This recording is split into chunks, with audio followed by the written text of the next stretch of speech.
Welcome to this video, guys. I hope you are ready to see what kind of pages I create using Italy as my theme for the month of December. I did choose Italy because of the flag colors being red, white and green, and the fact that it's quite a festive place to be at Christmas. And I officially have had such a fun time setting it up. I'm really stoked with how the pages turned out and I'm excited to share them with you. So before I get started, I am using acrylic gouache on my cover page, and this is new to me. I have used gouache before and acrylic, but acrylic gouache was new and I was destined to try it because it just looks amazing all over the internet. I do see it in other people's artwork and it just looks like a really fun medium to try. So I got my hands on some and I got straight into the cover page for Italy. Now I do hope that I don't ramble too much in this video because I have quite a strong passion for Italy and all things Italian. I have been there before. It feels like forever ago. I think it was 2009.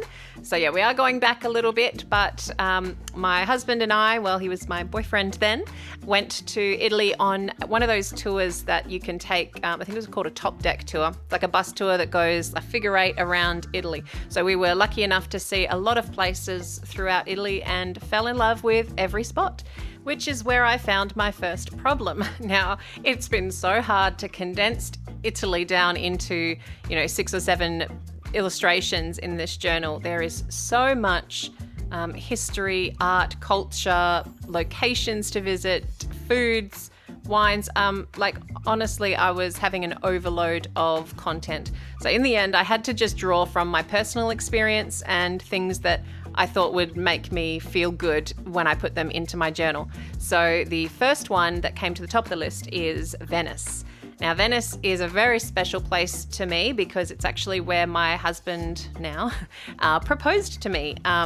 He did the classic gondola move and we got a gondola, and he did this funny thing that I thought that we were being really cheeky and sort of waiting till the rest of our tour group had got into gondolas. They were going in groups. And I remember saying to him, let's hang back and we'll try and get, a gondola to ourselves to, experience that real couple vibe.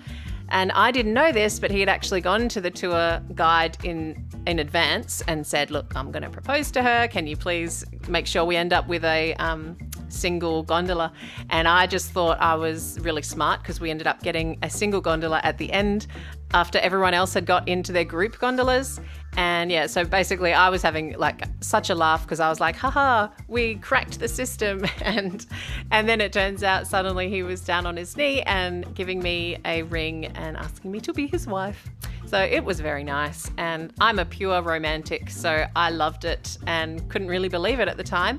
I was quite young, but I was, we were madly in love, so I said yes straight away, and it was such a good time because we were with a bunch of people that we'd met on this tour group, and we became, really good friends with them, and we all went out that night and celebrated, had a little bit to drink. It was just such a great time, and I just remember it so fondly. So yeah, really, really have a soft spot for Venice because of that. And not only that, Venice is stunning. It's just such a beautiful place, full of those canals that go between all these gorgeous buildings, and there's colour everywhere. And I don't think I've breathed in the last couple of minutes, so let me catch my breath. So Venice is known as the floating city or city of canals that actually has no roads in the city itself. So that means it's 55,000 inhabitants who live here, walk everywhere by foot, and then catch little boats to get where they need to go. So I think it would be such a lovely way of life living there. I think it would be very relaxed, and it certainly felt like that when I was there. I just loved it. As part of the tour group, which I highly recommend, by the way, very tricky nowadays, but I was lucky enough to be part of this tour group, and the tour guides are obviously there to give you history and knowledge the whole way. And so they book adventures for you in each spot. So in Venice, they actually took us to a glass blowing event where we watched the Murano glass being blown, and that was just so cool to see in real life. So Venice is famous for this Murano glass, or even referred to commonly as Venetian glass.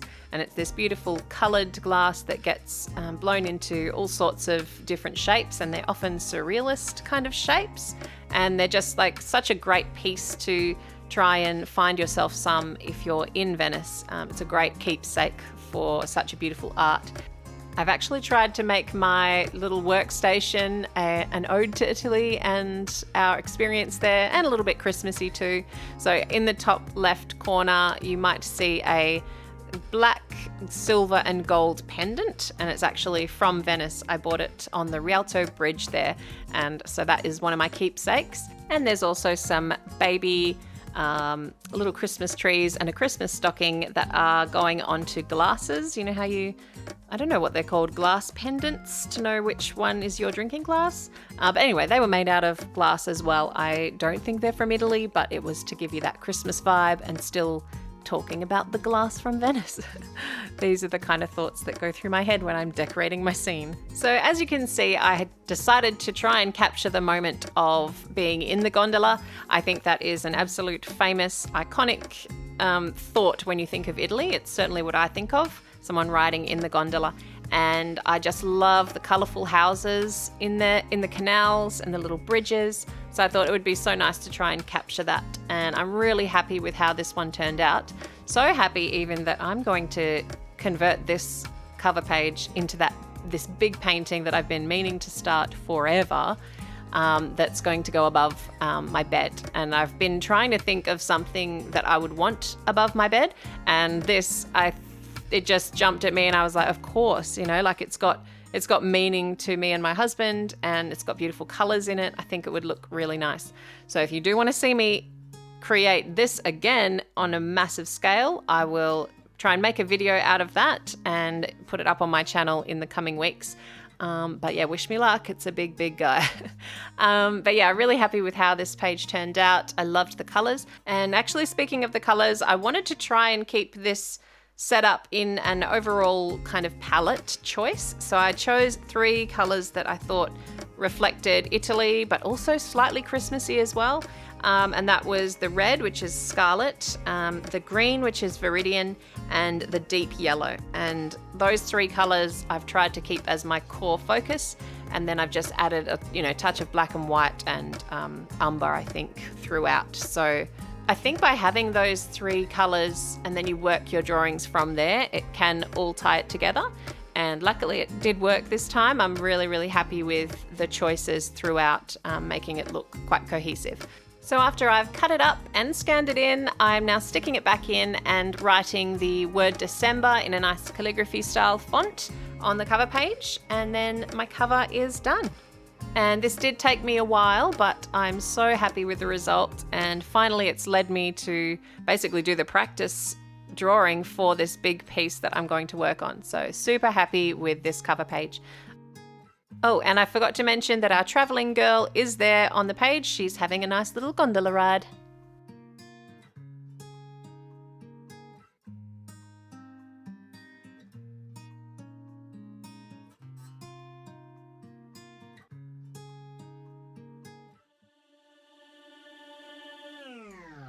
Okay, moving on to our next page, which is the calendar page. Now, I always like to include the national animal of each country on this page, and the national animal for Italy is the Italian wolf, or also known as the grey wolf, which happens to be my daughter's spirit animal, so she was very happy when I was illustrating this.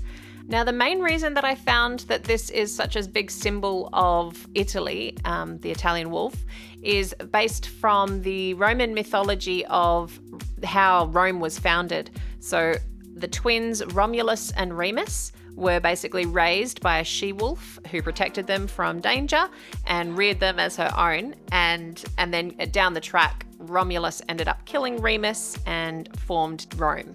So Romulus was the first king of Rome. And what I found interesting about the name Remus, which I had only ever heard from Harry Potter, I found another character based on mythology in this. So Remus was also called Remus Lupin, and Remus was a werewolf and his surname was Lupin, and the word for wolf in Italian is lupa. So I found that interesting because I had never really looked into all this mythology much before, and to hear it now and make these links to Harry Potter, I'm just always excited about that. So I thought I'd share it with you in case you also didn't realize that. Anyway, I've got off topic. I decided to really do a decorative title, and for this I chose to do an illuminated letter for the letter D. And that's basically because it really makes me think of Italian art and just really ancient feel to it. Illuminated letters, I think, started back in the 5th or 6th century, and then they were really popular across Europe for, centuries. And I just think they're a really nice way to decorate the bullet journal, and I think they're easy to do. So definitely fun stuff there. I might even do a calligraphy video on how to do them. I mean, they're simple enough, but I just thought that might be nice. So do let me know if you want to see a video like that. Now with the wolf on the side there, I have chosen to sort of decorate that entire strip with Italy's national flower, which is the lily. And I wanted to paint this and use those same colors again, trying to give off a nice slightly Christmassy vibe, but still focused on Italy. So I used those 3 colors that I mentioned before to create the lilies in this kind of field. And then the wolf itself, I decided to keep as minimal as possible and just use line art and hatching to create the depth. So just using a fine liner, and I think I used my Pentel brush pen as well to get the thicker lines. And I'm really happy with how that turned out. I did last month go a little bit overboard with the paint, I feel. So this one I tried to use the paint deliberately. Rather than painting everything on the page, each page, I decided in advance, I chose which colors and which areas I would keep as paint and which I would keep as just line art. So I'm really glad I made that choice, because in the end it does look much more put together and it took a lot less time than last month's one.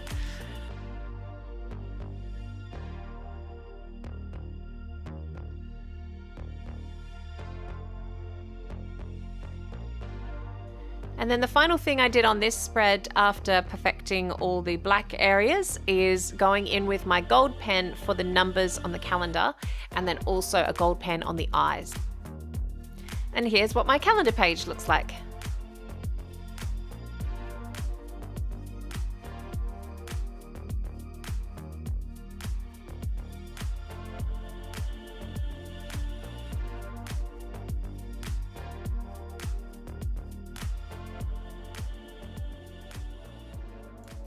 Now this next page I usually use for a combined needs and wants and a meal planner page, but I've actually decided to this month split it into a double page spread for my sort of needs and wants, and then do another double page spread for the meal planner, which I will show you on the next page. But on this double page spread, I decided to, because needs and wants I'm not using as much as I used to, I thought this month I really need a spot to include everything Christmas. So a list for gifts I need to buy, and a list for like activities that I want to do, or just anything Christmas related that I need to remember and I don't have another place for it in my journal. So I thought I would dedicate this whole spread to Christmas. And what do we say for Christmas in Italian? We say Buon Natale, which is basically have a good Christmas. And I really like that word. I love speaking Italian. Any little word I can try and throw in, I will. So I wrote that across the top of the page in a banner. I am sketching it out right now so you can see how I'm creating it from scratch. This page I definitely wanted to think about Rome at Christmas time, because they have a beautiful big Christmas tree right in front of the Colosseum in Rome, and I just thought it just looked so festive. So I've definitely illustrated that here. It's also an essential thing to see when you go to Italy. I mean, you can't miss Rome on an Italian adventure. I think it's an amazing city. And once again, lots of memories there. And we actually did go to the Colosseum and had a tour inside it. And that was just incredible to think about standing inside the largest amphitheater in the world that has been built centuries before you. It's an incredible feeling. And obviously a lot of my knowledge comes from movies, as a lot of us first worlders do. And all I could think of was Gladiator and how the ancient Romans would fight inside this amphitheater, and you can still see all the little the tunnels and stuff beneath the surface of the amphitheater. So where all of the backstage action would happen, it was right there beneath this mound of rock. It's built out of travertine limestone, and yeah, just incredible. So it holds 50 to 80,000 spectators at once, and was built in 80 AD, which is just incredible in itself, and you cannot miss it on a tour of Rome. I think it is just essential, and it's one of the biggest tourist spots to see, and it really is worth it. So in front of the Colosseum, I've got the nice big Christmas tree. I'm using those same 3 colors for this page to keep it nice and cohesive. And then something else that was quite a standout feature of Italy, especially at Christmas time, is the nativity scene. So the nativity scenes that we see all the time around Christmas was actually first done in Italy. So it was first created by Saint Francis of Assisi in the year 1223. So that was the first time he or anyone had created a reenactment of the birth of Jesus. And obviously his time, he did it as a live performance with people acting as Mary and Joseph and Jesus, and etc. But then it became a big thing, and figurines and little nativity scenes kept popping up. So that's where it all began. And I just wanted to include that here because it is so famous of Italy, and obviously you've got the Pope and Catholicism. It's all very Roman and Christmassy. So I thought I would draw a little bit of a nativity scene at the front. I didn't want to go into too much detail, so I chose one that I found on, I think it was Etsy or something, that is for sale, and it's just like a little wooden scene itself, and it was just nice and simple. So I thought I'd add that one on there and keep to my fine liner art for the Colosseum and the nativity scene, and then just use some paint in the background. I was actually also lucky enough to see Assisi on the tour that I did with my husband back in the day. And I remember the tour guide talking to us about St. Francis, and I can't remember any of the details now, but yeah, it's cool that it came up in my research and that we'd actually been to Assisi. It was such a beautiful spot, like amazing. I'll put some photos on the screen so you can see. Which also, side note, I have to tell you how awful the photos were of my whole trip. I wish I was interested in photography back then and had a better camera to work from, because so many of the beautiful memories that I have in my head aren't captured the way I would have liked them to. And once the beautiful gold was added, here's how my Buon Natale scene finished up.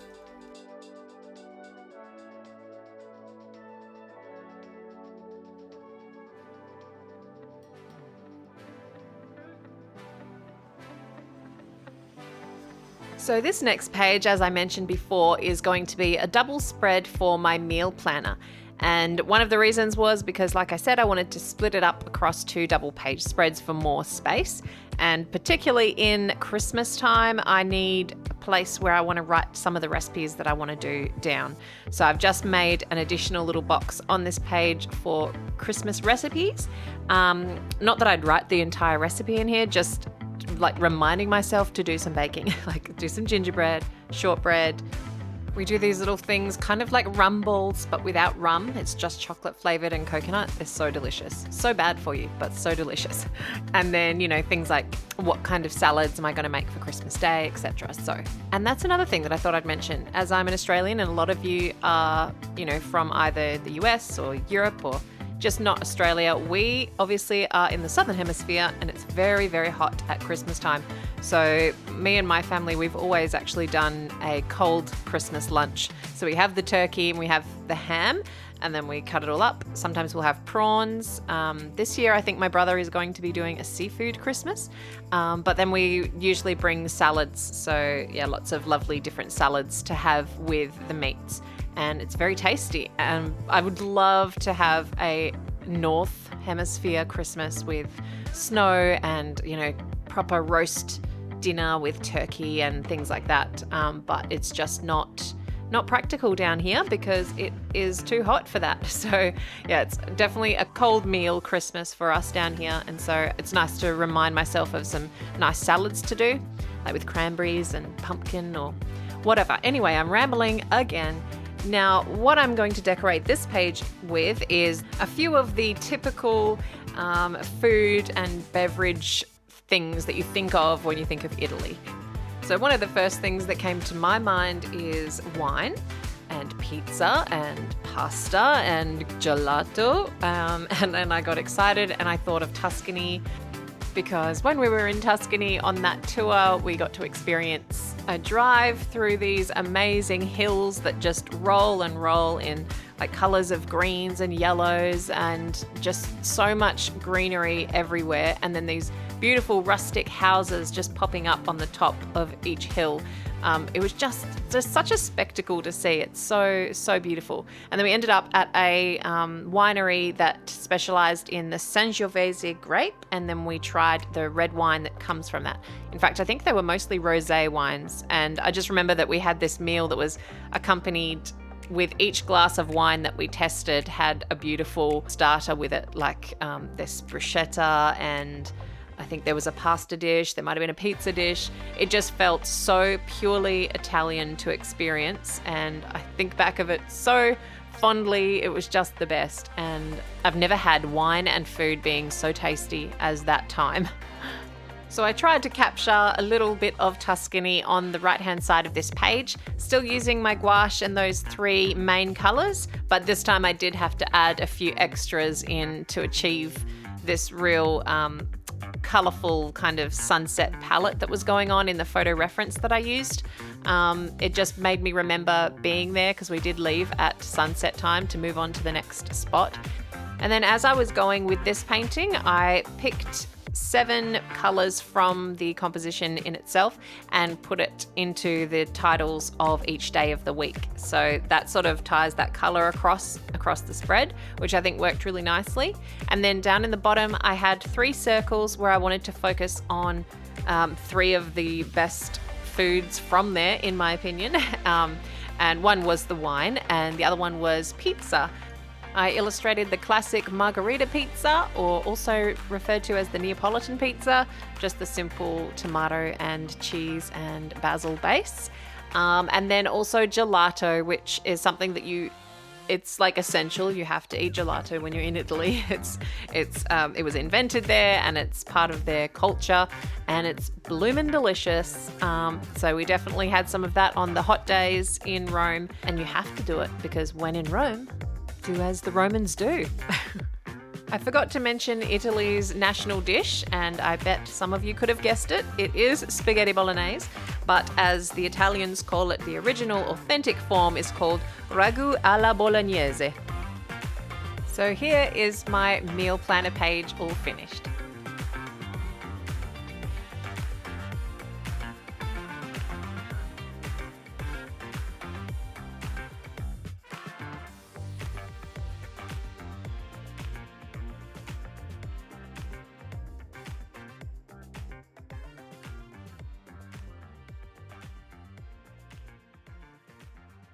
This next page is my mind map page, and if you've been with me on the channel before, the mind map page that I create each month is usually a well-recognized lady from that country. And this one was probably the first one that came to my mind, so I went with it. Her name is Sophia Loren. Actually, I'm not sure if it's Lauren or Loren, but I think it might be Loren. And anyway, she's absolutely beautiful, and I love illustrating that real classic beauty. And when I was drawing her, I really thought she was a lot like Margot Robbie. So let me know if I'm not alone when you look at pictures of this lady. I really feel like I'm getting a Margot Robbie kind of vibe.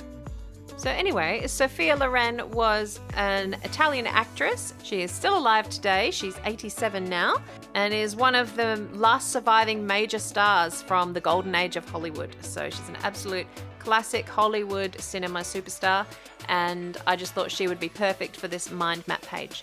So I'm using my Prismacolor pencils to illustrate her out. I made sure to keep her face a little bit bigger this time, because last month I had a very big problem getting any likeness in my face when it was just so small. If you haven't seen it, don't go back and look at it, because I don't like it. And then once I've got all the color down on her skin and facial features, I'm using my Pentel Pocket Brush pen, which I'm still in love with, to do the hair. And at this point in time, she had very, very dark hair. Probably wasn't quite black, but I was at liberty to make it black because I had a black fine liner and I really like to make these things just like either black or colored pencil. So I just went with it. And then the shirt that I've put her in, I just thought I'd do the outline in my fine liner and then fill it in with a washi tape after the fact. So the other thing I wanted to focus on this page, because Sophia Loren is known for her beauty, I thought it appropriate to tie it in with the world of fashion. Now fashion, Italy is known for its fashion, and it's got the fashion capital there, Milan, and full of the beautiful Italian brands that we all know. So I thought I would do a little ode to some of the classic fashion, very famous fashion brands from there, the designers. So we got, I did Versace, Dolce & Gabbana, Giorgio Armani, Valentino and Prada, just to name a few there, and put those in the background. And I thought I would also tie the fact that Milan is considered the fashion capital of the world, and the city of Milan houses all the large luxury fashion and jewelry boutiques, and it's in a place called the Golden Rectangle, which in Italian is called the Quadrilatero d'Oro. And it just sounds awesome. We didn't get to Milan on the trip, and it's probably for the best because I am almost certain that I wouldn't have been able to afford anything on that street anyway. In fact, what's hilarious is that when I went to Italy, I just assumed that I didn't really think about the temperatures there and how hot it would be. So I packed so ridiculously for this trip. I think I packed jeans and little cardies and singlets. And then when I got there, it was like a proper Australian summer. I just figured a Northern Hemisphere summer wouldn't get like as hot as down here, and I was very, very wrong. It was so hot, and I didn't even have like shorts or a skirt with me. It literally put such a damper on the beginning of my trip. In the end, I was photographed in pretty much the same outfit or just really hot outfits, and I just remember being so sweaty. But yeah, I just remember trying to find a shop where I could buy something, but everything was so expensive that unfortunately I ended up with like, I think a $10 or $20 sarong, and I just wore it everywhere. So yeah, if I ever went again, I would definitely pack differently, and I would make sure that I save enough money to buy a nice garment from somewhere within the Golden Rectangle. So hopefully that explains my logic of why I did all the background in gold rectangles, and I thought I would fill the fashion brands within there and then use this beautiful washi tape to finish things off. So I really love doing some of my art with washi tape. It's just a way to get instant pop. It's like, especially when it's got gold in it, it just seems to make the piece jump out, and I really like that, considering you don't have to use any additional products, you know, like no gold foil and no gold paint that needs to dry. It's just super easy using some pre-made beautiful washi tape. And the washi tape I chose for this one is from the Washi Tape shop, and this particular design is from a set created by Anna from Journal Away. And I felt like this design was perfect for the Italy theme because it's got a almost stylized lily pattern all over it in gold. So naturally, when I was trying to decide on the washi tape to make her top, I knew I wanted gold in it, and this one is all gold and white, which I love. I think if I ever make more washi tapes, I will definitely be including just like plain gold ones, because I'm always seeking plain gold but with something on it. I think it's just becoming an obsession, this gold love. And that gives you my final mind map spread, and see how the light reflects. Oh, so satisfying.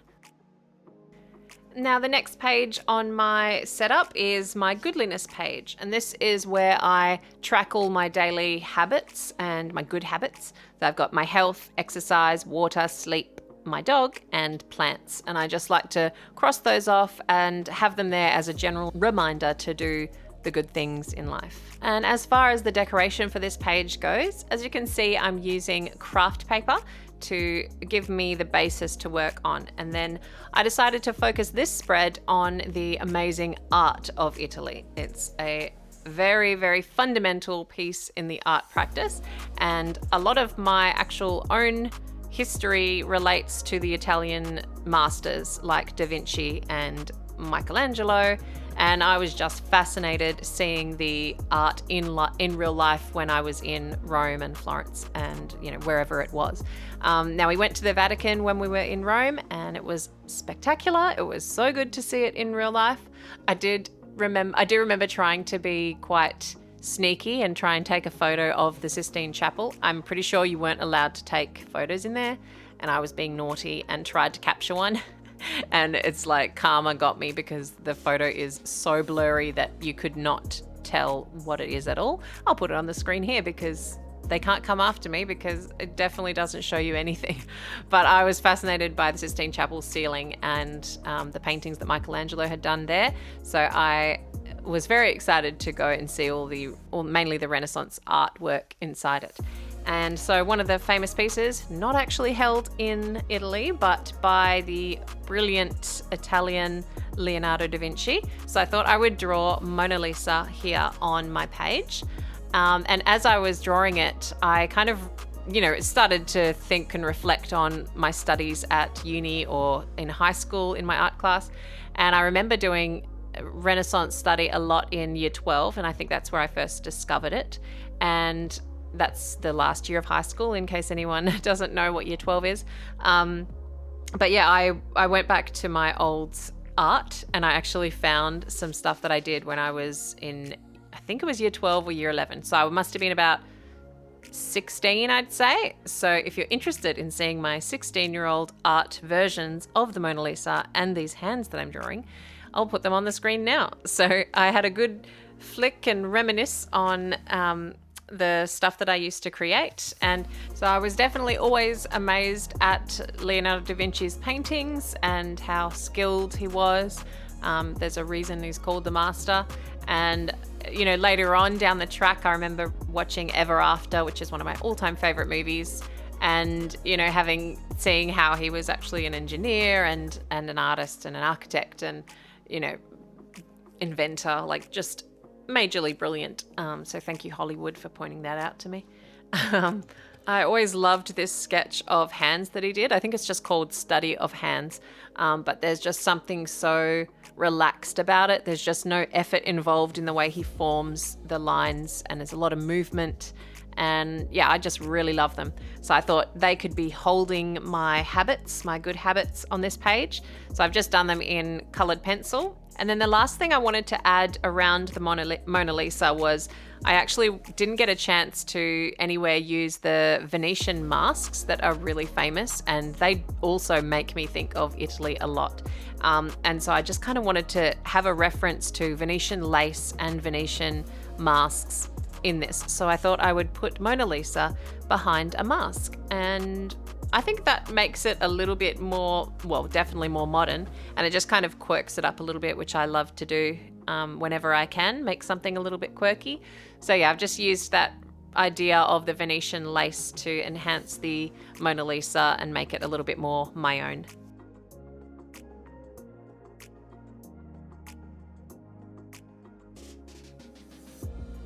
And that is the final look at the Goodliness page.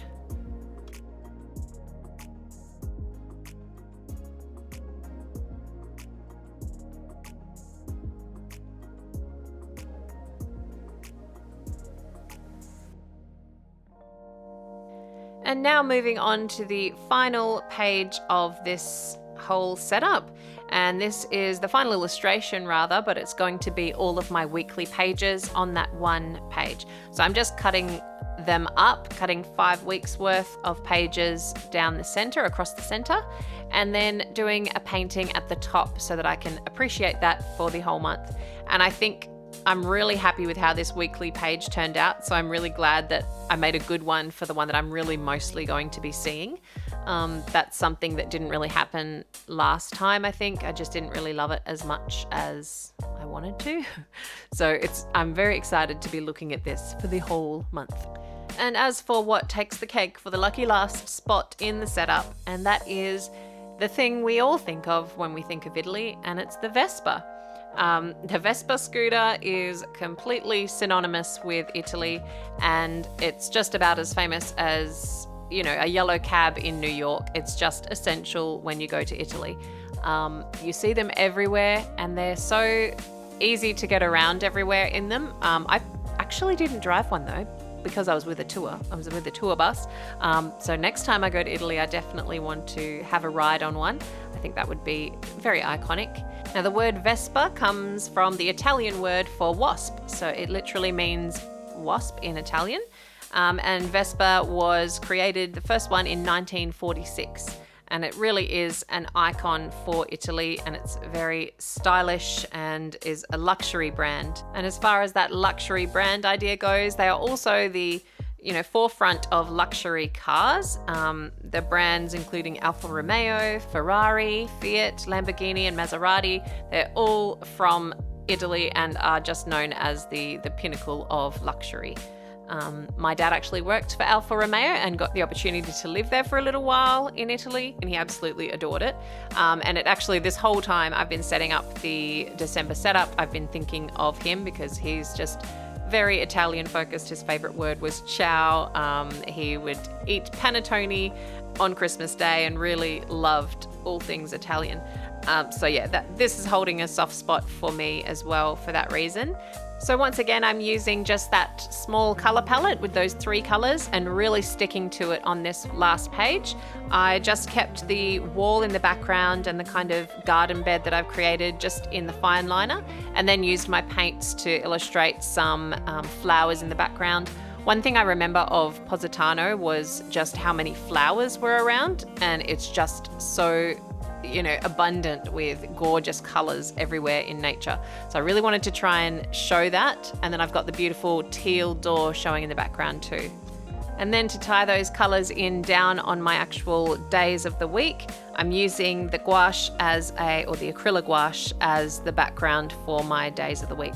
And it just ties it all together, and it's quite minimal for once, which I'm always trying to aim for. But yeah, there's enough impact there where I don't feel like I need to add more and more and more. And so this is how my weeklies turned out.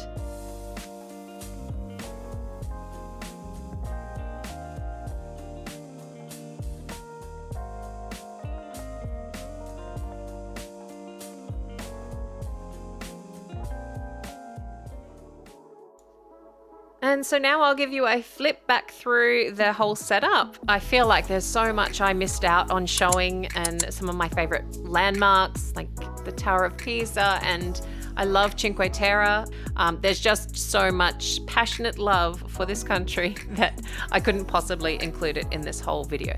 But I do hope you enjoyed what I showed you and that you felt some inspiration from it, whether it's to travel there one day when we can, or just to illustrate your own Italian escape. But yeah, I really hope you enjoyed it. And if you did, please like the video, that will help me out, and subscribe for more like this in the future. I am happy to announce that I will be setting up a brand new bullet journal in the coming weeks ready for the year of 2022. And then we'll be continuing with the setup for January 22, which is going to be to the theme of Czechia, or Czech Republic, as voted by you guys on my community tab. Thank you so much for your votes. I'm super excited to explore this country. I don't know much yet, but I cannot wait to learn more. Thank you for watching, and I hope you enjoyed, and I hope I did not talk your ear off. Bye-bye.